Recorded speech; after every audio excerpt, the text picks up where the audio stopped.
to assume. I just had to throw a wild. Oh, well, let me. You know what throw I'm something talking up there. about? Oh wait, I think this might be live soon. It's live. Dama, you got this. Okay, so hello everyone, and welcome to the Black Kids White Coats YouTube channel. For those of you that don't know who we are, my name is Adama. I'm a first-year intern in a family medicine program in Southern California, and then we have Lillian. Sorry, I just wanted to make. Oh, I was making sure the stream was working. That's why. Hi, I'm Lillian. As you guys know, I'm a rising fourth-year medical student. I am Nelson. I am a fourth-year student, soon to be graduated next week, going into radiology in Illinois. Okay, and so for those of you that are tuning in, this is the next installment of our match series. And today we're going to be focusing on neurology. So we have the brilliant Jasmine.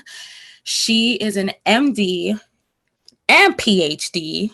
Come correct. Okay. She currently goes to Northwestern Feinberg, and she is going to be pursuing her neurology residency at Northwestern McGaw starting this July. So welcome, Jasmine. Thank you. Happy to be here. Thank you so much for giving us your time. And so, do you mind telling us a little bit about your journey into medicine? Yeah, no, not at all. Mine definitely wasn't one of those grew up as a kid and was like, oh, I want to be a doctor someday. It was one of those things where I was getting ready to graduate high school and I was like, what do I even major in? No idea. So at the time, my mother highly encouraged me to go to a public university, stay close to home. God bless, because that saved us some money there. So I went to the University of Buffalo for 4 years. And during that time, I initially started out in pre-pharm. So I was like, oh, I like chemistry. This could be cool. But then I started getting into research. So I did a summer research experience through CSTEP, which is the Collegiate Science and Technology Entry Program, which is for URM students interested in getting involved in research or in any of the STEM fields. So I did a summer experience through that. And I met a really wonderful mentor through that program who got me further into research. And so I started doing that all through sophomore and junior year. But what I realized is that there was a great distance between the impact I could have doing research and the impact I could have on those patients that need the research. You know, we always talk about that 10, 12-year pipeline for a lot of development. And so that's when someone recommended the idea of an MD PhD program to me. So I looked into it. I thought it was a really interesting idea, long time investment, but an interesting idea. And so I applied for that, not knowing where that would go. And I ended up interviewing at Northwestern. I thought the staff were amazing and decided to come here. And so that's kind of how I ended up getting to the place I'm at today. Okay. Thank you. And do you mind telling us the process of applying to MD PhD program? Because I know most people think, okay, MCAT, med school, and then people think GRE, PhD. So Right. How exactly does that work? Right. So mostly you just do the MCAT. You don't worry about the GRE. From a lot of MD PhD program perspectives, they look at the MCAT and they're like, in all honesty, it's probably more stringent than the GRE in terms of a standardized exam. So we're more than happy to take that and count that towards the PhD requirement. So yeah, you still need to take the MCAT. You'll still probably be a pre-med undergraduate major. I was medicinal chemistry at my university, so that actually lended itself reasonably well. I just had to take like an extra physics lab or something. So you need to meet all those course requirements. And then obviously you need to have some extensive background in research. So some students might come out of it from undergrad the way I did. Some students might take a year or 2 years to do a post-bac program somewhere to get more research experience or to help with grades. A lot of people, when I've reviewed applications in the past, they might have done a post-bac at the NIH, or they might try to do it at a higher tier, research-heavy institution to kind of get their foot in the door as well. Okay, and then how long exactly is the MD PhD program? Okay, so few things. One, there are MD PhD programs, and then there's MSTP programs. MSTP programs are the medical scientist training programs that provide an MD PhD, but they're under a funding umbrella from the NIH. So programs that typically go by the title MSTP are funded by what's called a T32 training grant that the program has to apply to the NIH to get funding for their students. You might see other programs that go by MD PhD, and their funding mechanisms are a little bit different, but because of that, you're paid, if you are paid, can be different as well. So I always encourage people, if they're interested in applying to a program like this, start with the NIH MSTP webpage, if you just search that, and start with those programs, because you know they're fully funded by a training grant situation. So for MSTP programs, I believe the statistics say that on average, our students graduate in about 8 years. So 4 years for the MD, of course. Yes, I know. And Average. 4 years. Yes, everyone's just heart attack. Average. Average. 4 years for the MD and 4 years for the PhD. I say average because obviously the most fluctuating part of that is how long it takes you to do the PhD. I have seen people do 3 years. Not likely. I have friends, colleagues that have taken upwards of 8 years for the PhD. Wait, I'm sorry. I think I misheard you. Did you say 8 years for the PhD? So 8 for the PhD, 4 for the MD. So I've had colleagues that have gone into M3 and M4 year working under their previous classmates. Jeez. They're out here doing rocket surgery. Oh my gosh. Yes. Yes. Props. But on average. Yeah, but on average. average. On a positive note. 8 years. 8 years. Wow. So for those of you watching, I think you can understand Scared, you know? that this is a testament to how smart this woman is. Our future right here. It's the future physician scientist. Literally, that's resilience. It's brilliance. Yeah. It's Black girl magic. Yeah, absolutely. Black girl magic, literally. Legacy interviews, she's goes, you know what? PhD. Man. So then it brings me to my next question of how did you figure out you wanted to do neurology? That's a great question, and it's a personal one, if I'm going to be completely honest. So when I was, I want to say 15 or 16, my father was diagnosed with a glioblastoma. So for those in the medical profession, we're very familiar with this. For those outside of it, it is the most common primary brain tumor we know, and it has a survival, 5-year survival rate of probably less than 1 or 2%, I would say, but usually people have a prognosis of about 15 months on average, and that hasn't changed for the past 20 years. And I saw him go through that and the treatment and everything related to that. And thankfully, thank God, he made it to about 2 years. But it was a struggle, and it was an interesting experience in terms of being on the family side of that and really having no one in my family be involved in medicine. Like, no one in my family is in the medical profession one way or another. And so seeing my dad go through that, seeing my mom go through that, because we're a very small family, only child, it had an impact on me. And again, 20 years, really haven't seen much of a change in that prognosis, even with a ton of wonderful research going on. And so my initial thought, especially getting into research, was I wanted to have an impact there, and I want to somehow change what we're doing in that realm. But what my mom also imparted to me was that she really wants to see a change in how we holistically approach these patients. I think my dad was getting treatment at a time where we were very treatment focused and not necessarily patient and family focused. I think I'm seeing a lot more change happen in that regard, especially with medical school curriculum and how we're going about teaching that to our future doctors. But it's definitely an area in which I wish to have a bigger impact. So, yeah. And so when you started on your path and you're at Northwestern, did you pick research neurology based, or was it kind of, okay, so you did? Yeah. So my undergraduate research was focused a lot on nanotechnology, which I thought was really cool. There have been a lot of like kind of hot topic type papers of like micro machines running through your body and doing stuff and those sorts of things. Wasn't quite to that extent, but I wanted to cross that over with glioblastoma research, and I found a wonderful lab to do that in under Dr. Stieg, where he does both like nanotech research, but with a glioblastoma focus. Of course, with research, that isn't quite how my thesis ended up playing out to be, but it was still glioblastoma focused, and that's what I spent my 4 years doing.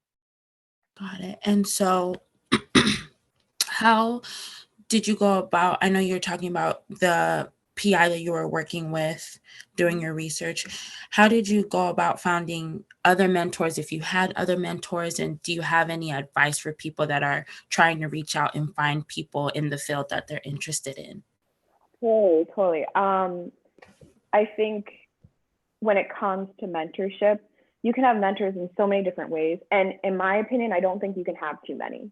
I think a lot of people say there should be maybe a core 4, but for me, I don't think you can have too many. Some of the ways I've heard this kind of divvied up is someone who's in your professional field, who is in a specialty or area like that you have an interest in pursuing, so that they can help guide you through career choices that you need to make to get to a particular place you want to be.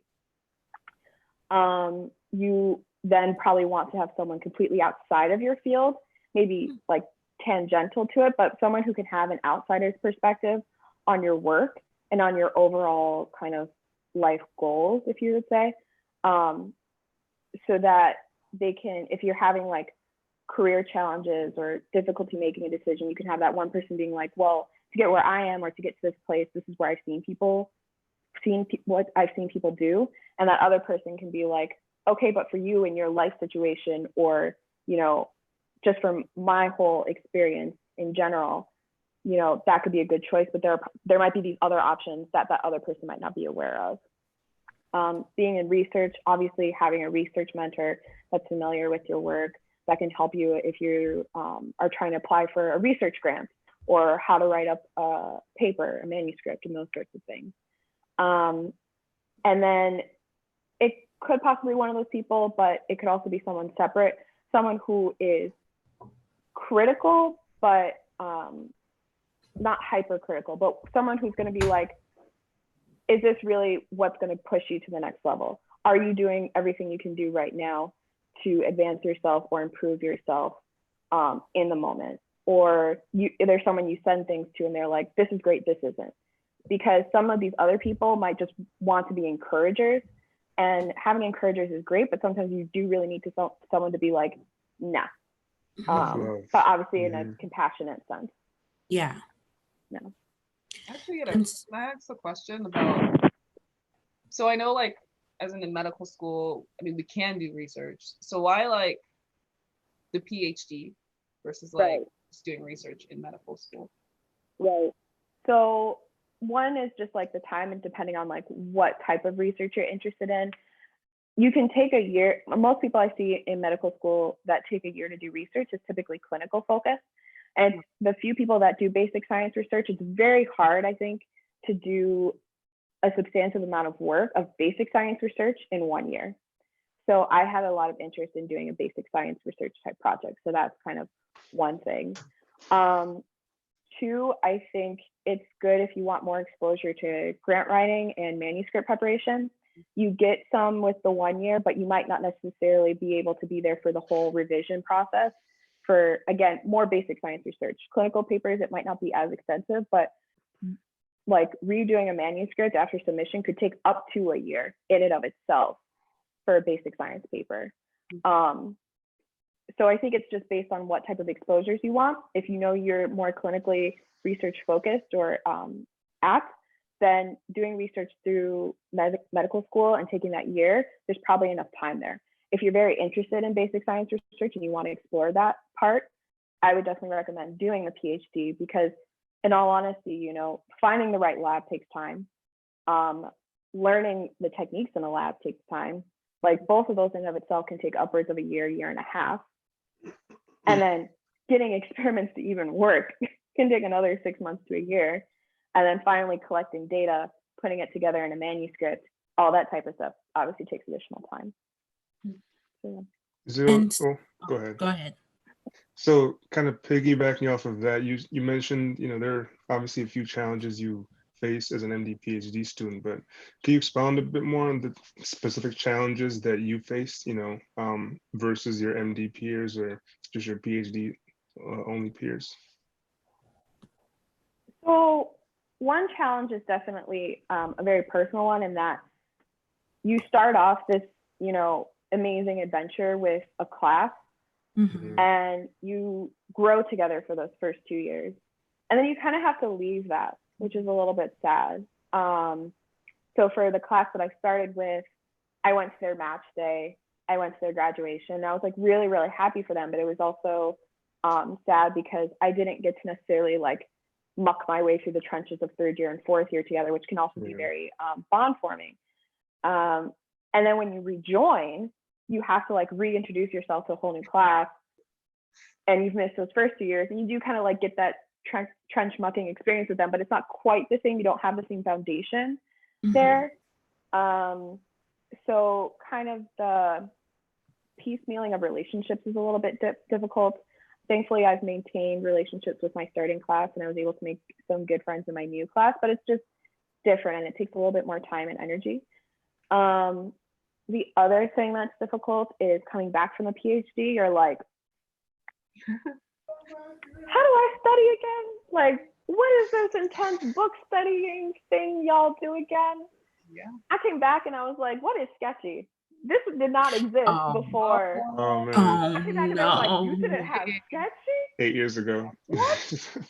What stone age were you existing? Yeah. I can't even. And I'm just like, yeah, okay, it's like a cheat code. Did you end up using it though? No, because I was like, I'm already in the third and fourth year. It's a waste. Started in Anki. What? Because people are like, you need to build into it. You need to watch the videos, and once you get the stuff down, I was like, I can't learn a whole new system. It's not too late. It's not too late. You can still try. No, yes, it is. do it for residency. They've got sketchy IM for residency. You can she doesn't have time to learn about the mermaid with the sketchy. If y'all are watching, we love you, sketchy. Sponsor us. We love you, sketchy. If you're watching. Sketchy, nothing personal, but you canceled. Hey, this is the divided view here. Those words, a little, Cancel. There's like all these tools that came out that I was just like, all right, I'm gonna do my Anki, I'm gonna have my case files, I'll figure it out. So like relearning how to study in that sense of the word is very different from studying and learning during that PhD, because you take like a few classes in the beginning, but it's usually like journal club discussion, article interpretation, critique, again, learning how to write a manuscript, learning how to write a grant. Very different. And then the rest of your learning is through your experiments and through reading other people's manuscripts. So there were some bumps in the initial shelf road, I have to say, third year, that I had to, because I was relearning how to learn for med school. And then probably the biggest thing that I hear people talk about, thankfully it wasn't a huge struggle for me, because I've always been like super type A organizational, like agenda loving person. But it's managing your own time. So during med school, it's like, people are like, look, you have an exam in 4 weeks, you have an OSCE in 3, you have to do these assignments by this time. All that stuff is like laid out for you. You're just like, okay, I'm just gonna keep trudging along this path that's there. When you transition into the PhD, especially depending on your PI, they're just like, here is a goal. How you get there is up to you. I might show you how to build a bridge. I might show you how to lay down some bricks, but how you make that road is up to you. Goodbye. Like, so, I mean, they're there. You email them with questions and things like that, but really it's up to you and your own self-motivation as to how quickly and how efficiently you get there. And so I know a lot of my colleagues have struggled with how do they set goals? How do they set timelines? how do they self-manage when after being in rigid med school for 2 years, you're like free as a bird and you're like, you know what, I'm gonna go for a nice walk. I might do some shopping a little bit for a second. I'm just gonna look on this. Yeah, exactly. Hours later. Exactly. And then people wonder why it takes them forever in a day. So, and then obviously just the understandable struggles of a PhD, experimental failure, figuring out all those types of things. But that's probably the biggest thing, is how to self-motivate. Is a huge hurdle, I think, for a lot of people coming in. Okay. So then with everything, because you said, you were there with your original class and then you went to go get your PhD and then coming back for third year, when within that time did you take step 1 and step 2? Yeah, so for a lot of MSTP programs, the way it's set up is you do the first 2 years of medical school. And then after the second year, you take step 1, Okay. and then you do your research. Got it. I think I've heard a few programs that maybe do step 1 at the end, maybe in the hopes that like studying for step 1 will help prep you for the third and fourth year. But I think in general, most people take it before leaving for the PhD. Okay. And then what would you say, if you're willing to share, your biggest challenge or low point throughout this whole process and how you overcame it? Yeah, so probably my biggest challenge was relearning how to take shelf exams. I started with psych. I was like, okay, this will like help ease me in, sort of a thing. Mm-hmm. And I did not do well on that shelf. Passed, but did not do well. Then I went into OB-GYN, which just the schedule of OB-GYN, I was just like, sent me sideways. I was just like, I'm sorry, what? And it was just, that was hard. And that shelf I had to retake because, again, I was just relearning how to study, and it just completely took me out. Thankfully, after that, my school has wonderful support staff, and I worked with them in terms of like where my study habits needed to be edited a bit, what I needed to leave behind, what I needed to pick up. And from that point on, I didn't have any more trip ups to that extent. Mm-hmm. But that was a huge blow, probably honestly to my ego, because that was my first experience with that. And so I got really nervous because then I had like a 2-week break, and then I was going on to neuro. I was like, I don't want to suck, like I really am interested in this. I want to make sure I succeed in this. And I studied really, really hard, and I still didn't do as well as I would have liked on the shelf, but I passed, thank God. But that was like the biggest hurdle, I think, for me, was again relearning how to study, relearning how to take timed, long exams, because that doesn't come out during the PhD. Yeah. Wow, thanks for that candor. And just real quick, for everyone watching, can you just explain what a shelf exam is? Oh yeah, sorry. So No shelf exams are run through the National Board Medical Education, or the NBME like service, whatever. And they're kind of standardized. That was exams. real good. I'm like, I was like, what is this? But we all know it as NBME. Are you good? No, you good. And they're kind of like standardized exams that a lot of schools across the US will typically administer to their medical students at the end of each main rotation. So there's a psych exam, OB-GYN, surgery, internal medicine, those kind of big key ones. And they're usually like 100 questions long, and you get about 3 hours, I think, to take them, and they're multiple choice. Yeah, usually clerkship grades are based off them, so it's great. Excellent. And for any third years watching that are getting ready, or incoming third years, these shelf exams, they're tough. Be patient with yourself, and don't sleep on psych. Do not sleep on psych. Yeah, no. Yeah. Also, that will come back and haunt you. It will haunt you on neurology, and it will haunt you on emergency medicine. And you're like, what? Do not. Because my friends and I slept, and we quickly woke up. Oh my God. So don't sleep. Yeah. And then how were your away rotations for you going into 4th year? So I was thankfully going into neurology. Neurology is one of the specialties that they like, you don't have to worry about doing an away rotation. Oh, okay. So if you're interested in going to a particularly competitive site, so some of the competitive sites might be University of California, San Francisco, I think Brigham Women's in Boston, UCLA, Baylor, Cleveland Clinic, I think is another one.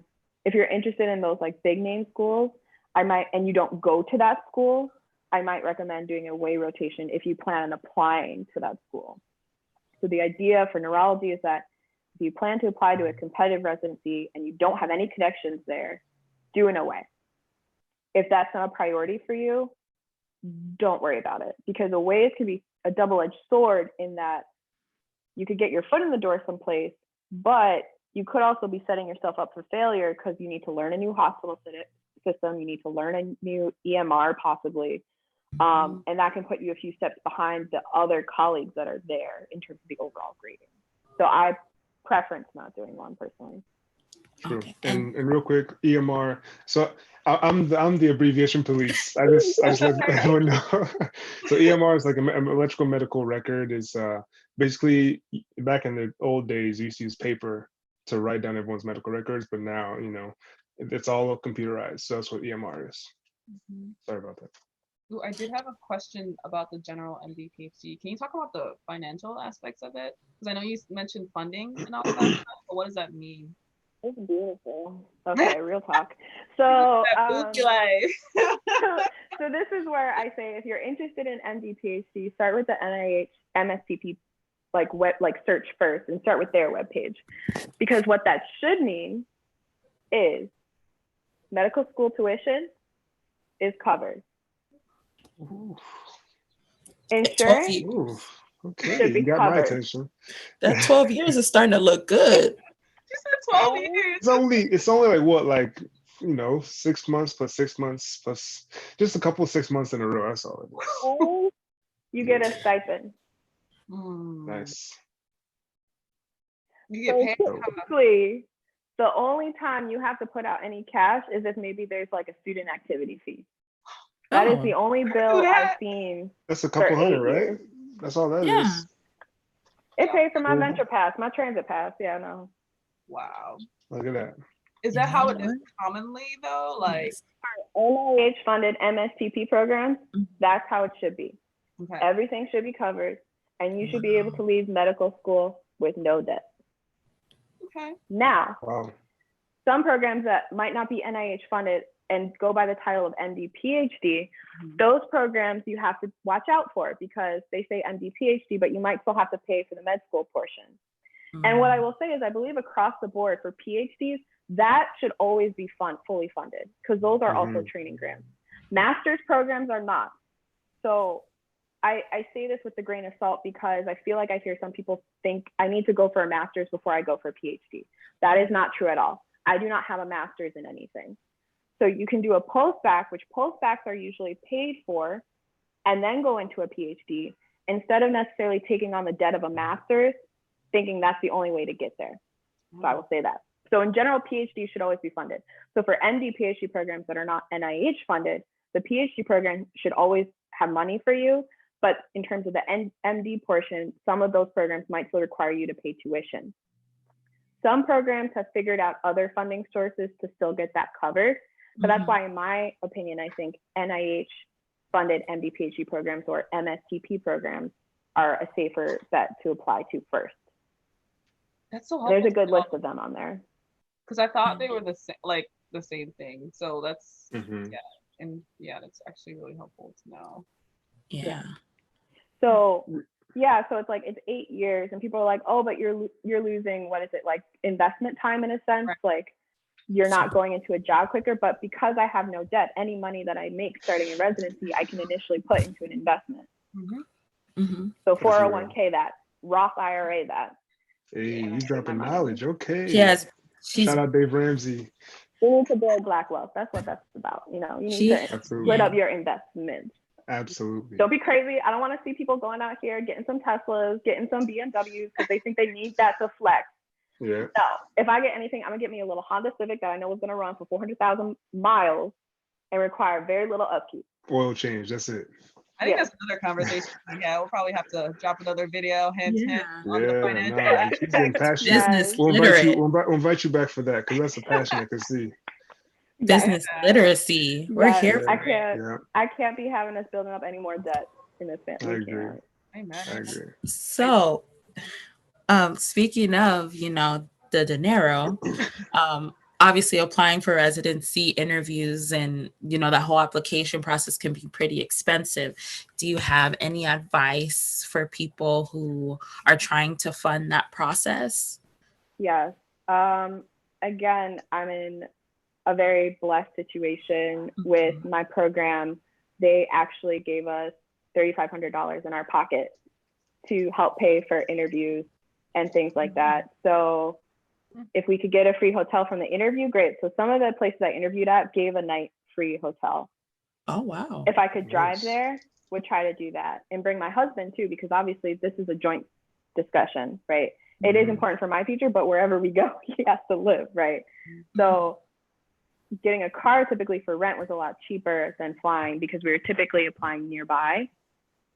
And then if not a hotel, if I could get like a cheap Airbnb or that sort of thing, that was another way I tried to offset that cost. The application fees, I don't know if there's really any way around that. I know that there are some loans out there for medical students just for the application process. I would obviously just be careful with those. I don't know what the interest rates are those. That's always what people need to look out for, is like how long that loan will be carried for and what the interest rate is on that. But at the same time, I know it's hard. Like if you're applying to a hyper competitive specialty, you need to apply to a whole bunch of programs, and the application charge is just going to get you at that. So, it might just be an initial investment, a painful one, but an initial investment for you to land that job that you can then hopefully help pay that off with. But I think it's, and also too, just sometimes, especially in our community, there's money everywhere in a sense, because people want to support us going into these higher professions.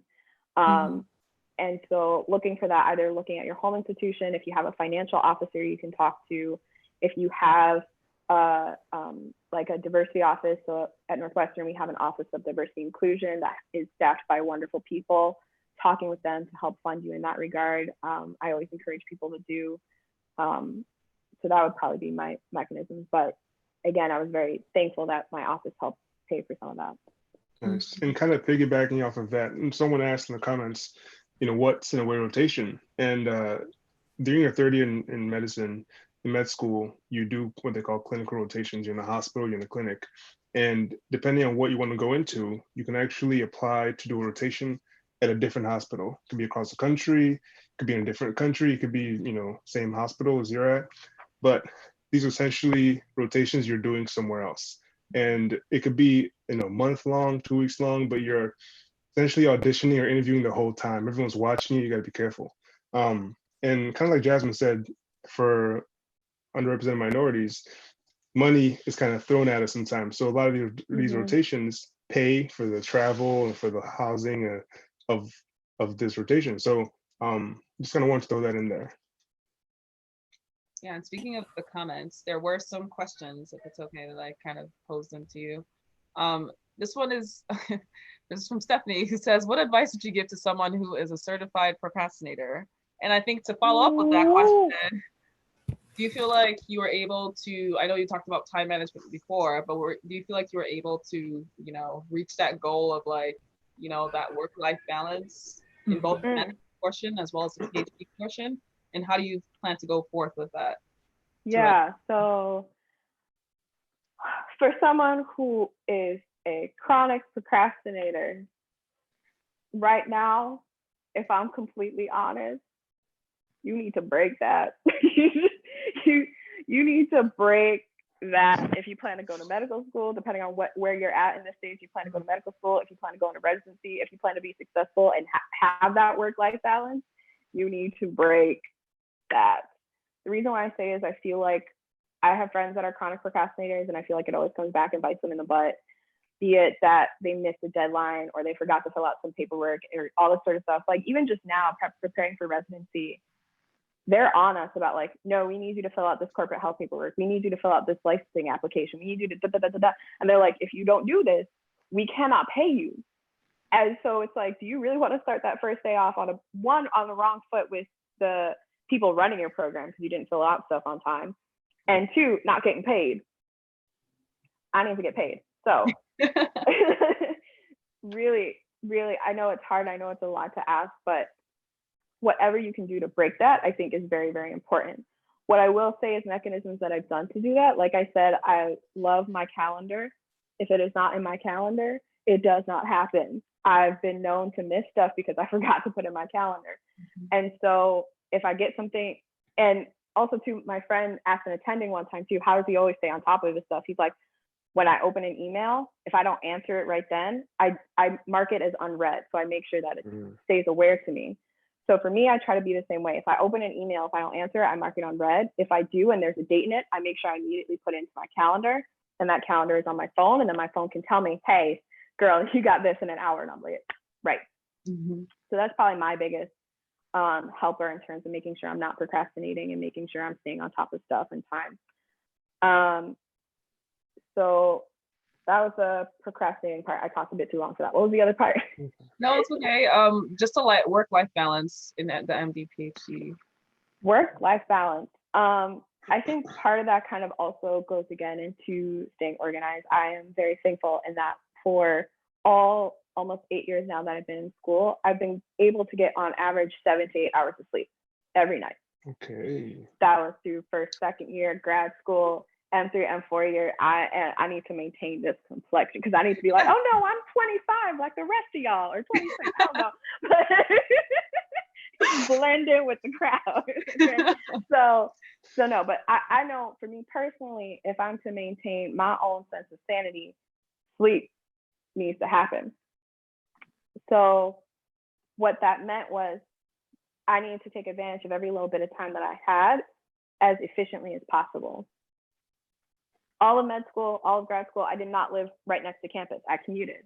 It takes me about, by public transit, 20 to 30 minutes to get to school. That was on surgery, that was on medicine. What did I do during that time? In the morning, if I was fully awake, I would do flashcards. I would do Anki.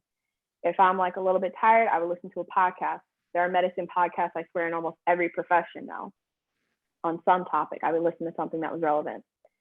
On the commute home, again, I did the same. Anki, podcast, and then again, depending on where my mental strengths were at, maybe UWorld. Same thing during M1 and M2 years. Just take advantage of that time to study, read, do whatever I can do so that when I get home, do whatever little bit more studying I can do. But then dinner time is with my husband. After that, if I still had a little bit, maybe, but I made sure I had maybe an hour or 2 hours before bedtime to just decompress, whatever that was. If it was reading a book, if it was playing a video game, if it was watching Netflix, like that's what I did. And then I went to bed. M1 and M2 year with kind of that in mind, usually I looked at it as work. Classes started at 8. I would go to class. I would make flashcards when I was in class. I would have lunch, take a little mental break, hang out with friends. At 1 o'clock, if I had any afternoon classes. If I didn't, I studied until 5, so I didn't fall behind because I am not a crammer. Night before test, I had to get a full night's sleep.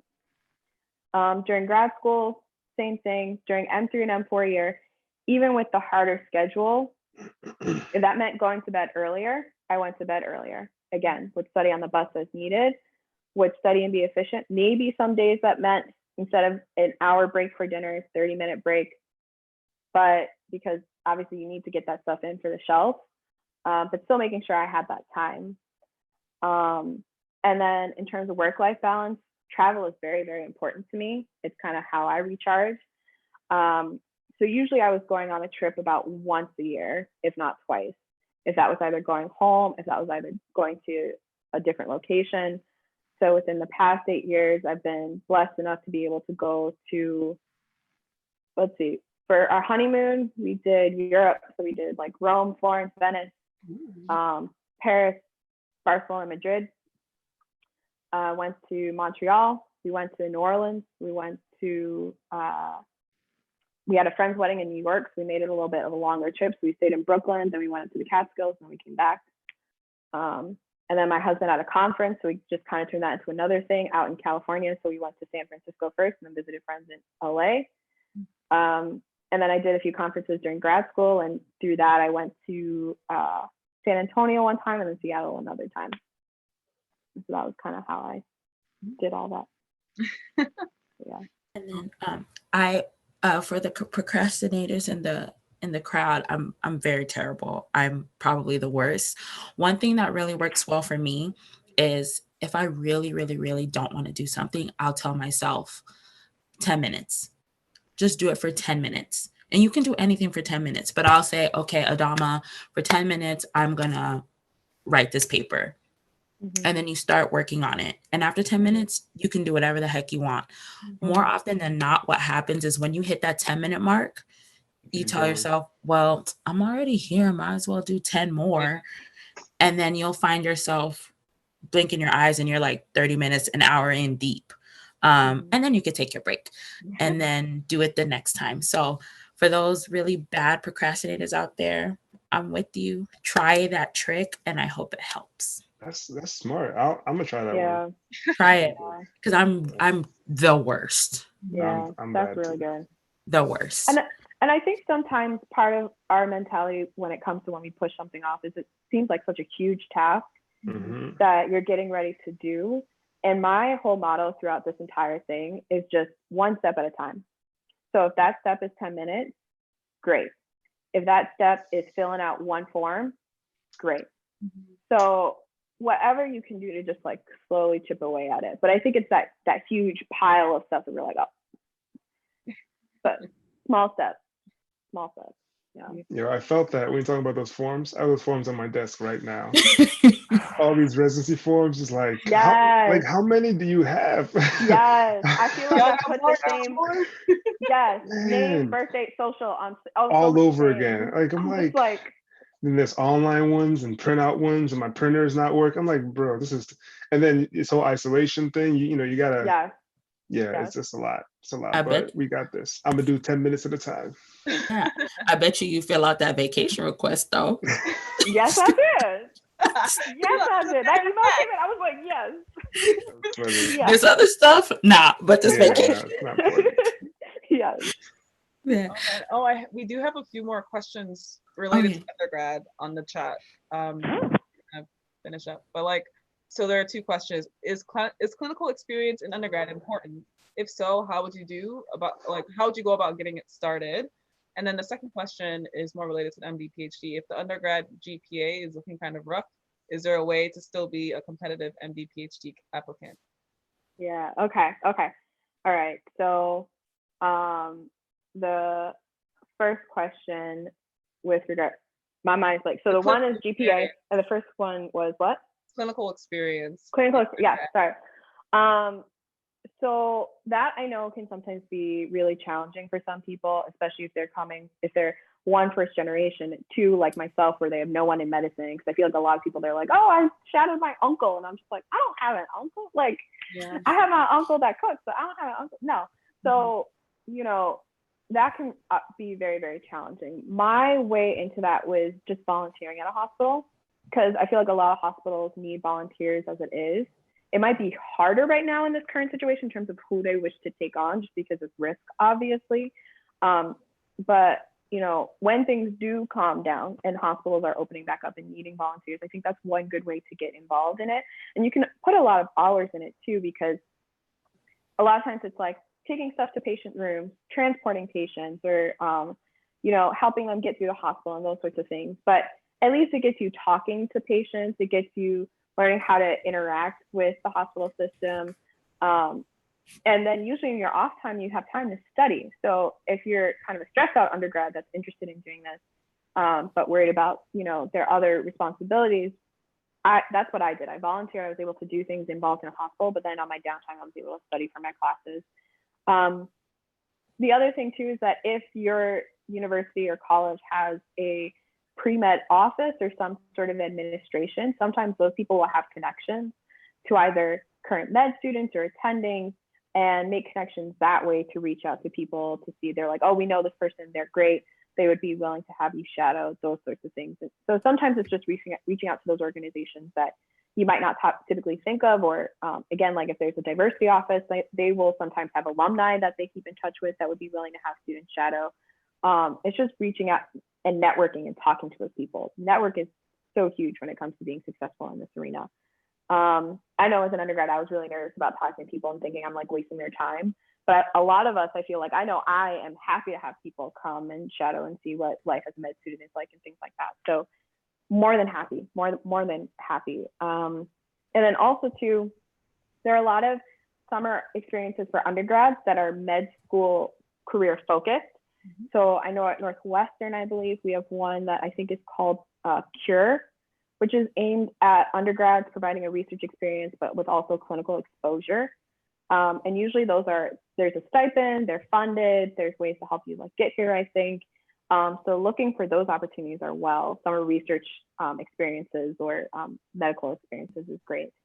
In reviewing applications, I personally am a bigger fan of something longer than 2 weeks of exposure in my personal experience, because everyone's like, oh, I did this like 2-week experience in the Dominican Republic. And I'm like, okay, I know what half that time was spent doing. So like, I don't know if that's necessarily a really great exposure to what it's going to be like being in a hospital all the time, or seeing what a doctor's here experience is like day to day.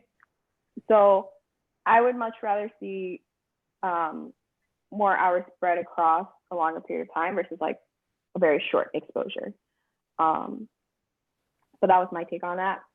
And then the second question for the GPA, that's always really hard. And I think that's where the beauty of post-bac programs come in, because they're great, because usually during those post-bac programs, you can take courses that can help boost your GPA.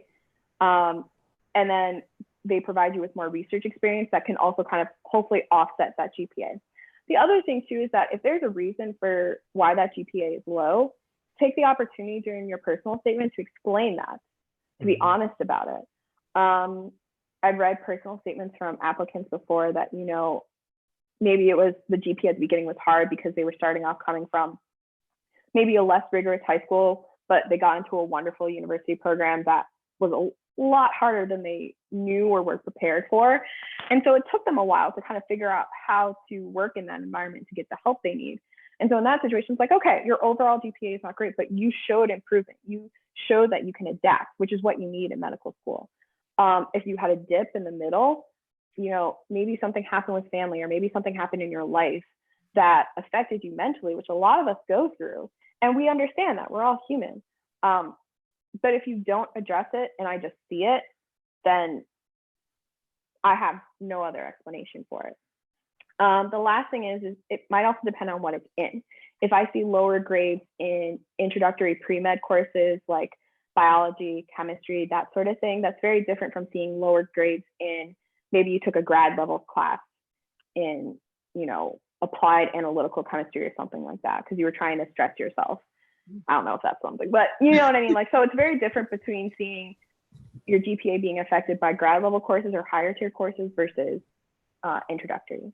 So again, I need you to paint the picture of what happened during that time. Mm-hmm. So yeah. Can I ask like one more question to wrap things up? Yeah, whatever. So I was just going to ask, did you feel like this whole journey has been worth it? Financially speaking, academically speaking, personally speaking, in all aspects of life? Yes, I would definitely say so.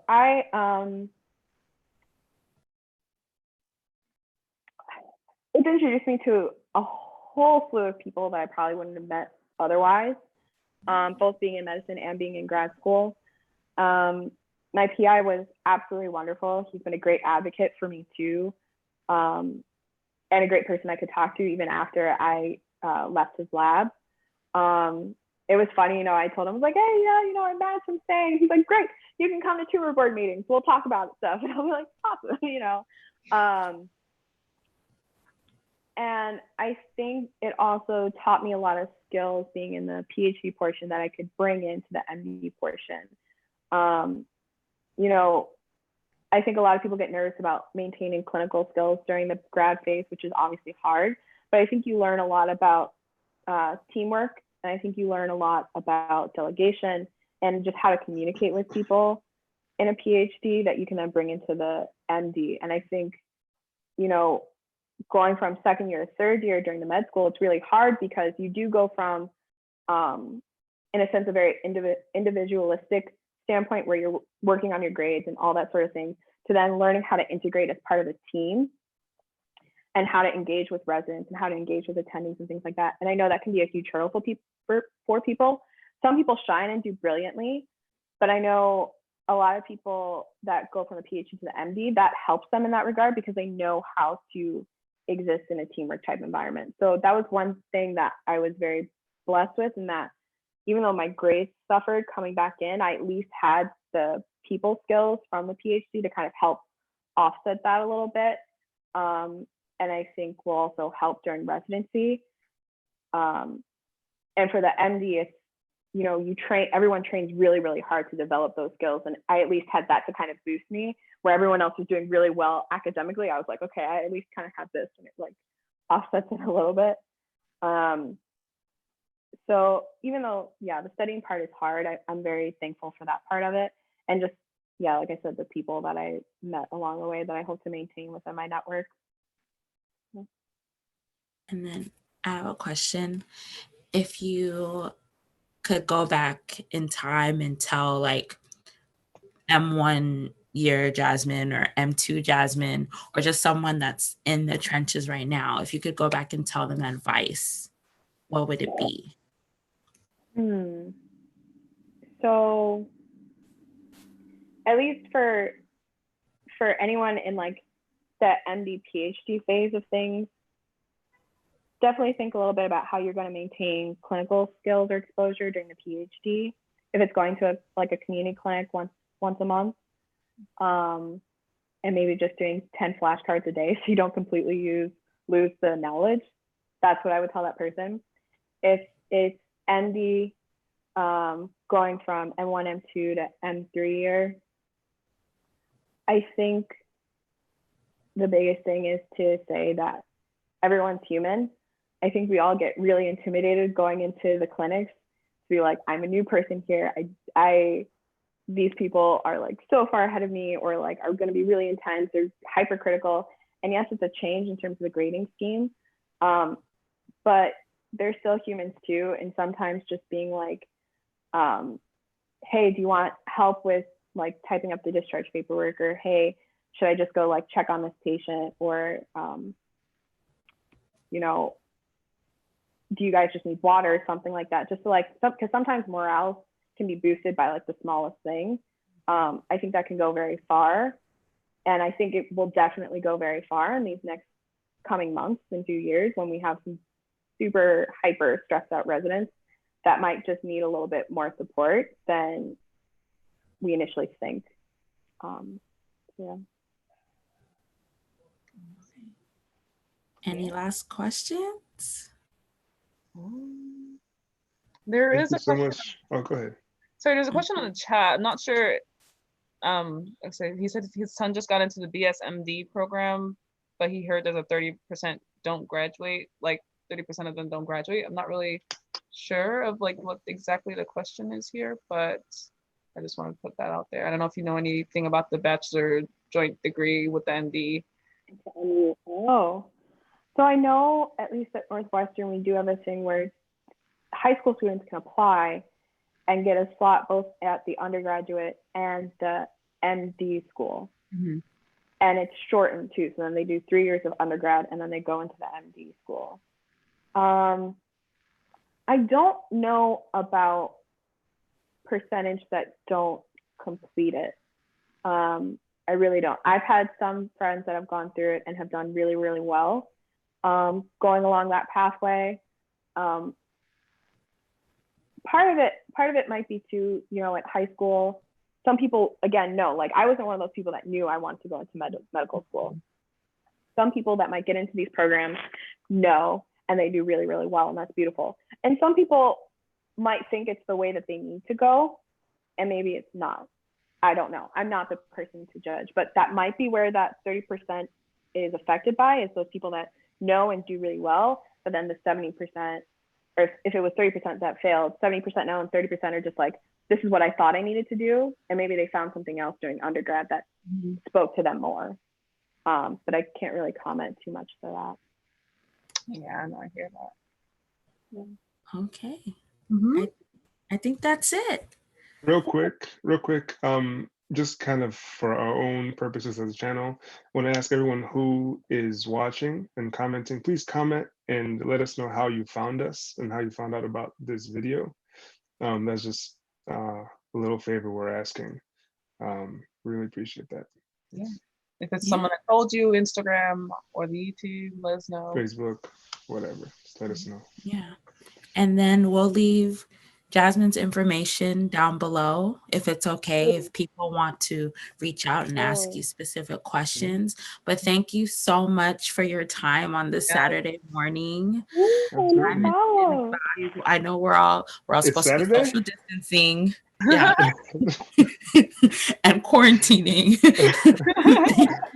Thank you for your time. It's really appreciated. And we had fun. Yeah, thank you so much. We did. And do you have anything you want to pub, or anything you want to shout out or publicize? So probably two things. I believe at Northwestern there's the Strive program, which is a mentorship program between med students, underrepresented minority med students, and current underrepresented minority residents. But I think that also has been extended, or at least there's like a sistership program across the other universities, hospital associate universities in Chicago. So I think we have some partnership there. So anyone that's interested in like volunteering that or engaging with that, I think it's great. And I think it helps with a lot of our students coming through. The other thing too is, while I've been at the MD PhD program here at Northwestern, I was on the admissions committee for the program for 3.5 or so years while I was in grad phase. So this means I've gone over applications, I've interviewed applicants, I've been in the admissions committees and know what we talk about. So if you're interested in applying to this program, please, please, please don't hesitate to reach out to me. I'm just chilling at home for the next bit, so I should respond to you in a reasonable amount of time. I love it. So yes, I can help you if you have questions about what you need to do for applying, what an application looks like. If you want me to look over stuff, more than happy. That's awesome. That's a real resource right there. But don't take advantage. Welcome, y'all. Don't take advantage. And you better put up a price before you know it, you get flooded. Side hustle residency money. Yeah. Right. A millionaire has 7 sources of income. Speaking of finances, yeah. Y'all, you guys in the chats, you guys get the discount before she gets popping. For real. Code below.